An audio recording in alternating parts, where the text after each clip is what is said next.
کا مطلب ہے جل جانا، کس چیز کا جل جانا۔ صلاۃ الاوابین حین ترمز الفصال، نیک لوگ ایک نماز پڑھتے ہیں کب؟ جب اونٹ کے پاؤں جلنے لگیں، اونٹ کے پاؤں جب جلنے لگیں، اونٹ کے بچے کے پاؤں جب جلنے لگیں۔ تو رمضان میں جل جانا، اس کا روزے سے کیا تعلق ہے؟ اس کا روزے سے تعلق یہ ہے کہ 360 دن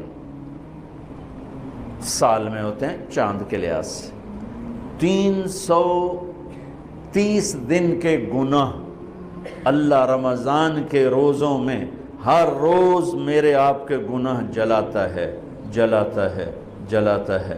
بھوک لگتی ہے ایک آگ بنتی ہے، پیاس لگتی ہے ایک آگ بنتی ہے۔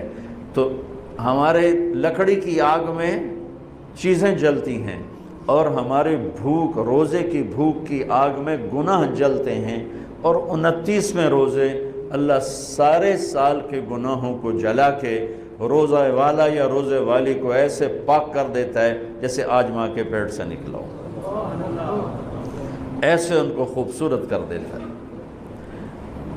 حج کا مہینہ آیا، اعمال اسی طرح ہیں جیسے ہوتے ہیں۔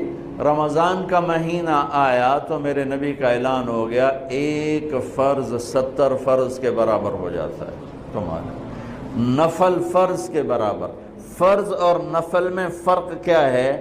حضرت علی ہی کا فرمان ہے کہ جس شخص نے ایک فرض روزہ چھوڑ دیا، پھر قیامت تک اس کی قضا میں نفل روزے رکھتا رہا، تو ایک روزے کا یہ سارے روزے بدلہ نہیں ہو سکتے۔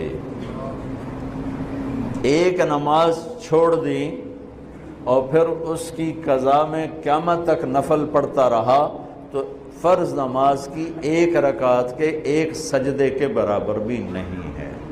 فرض میں اتنی طاقت ہے۔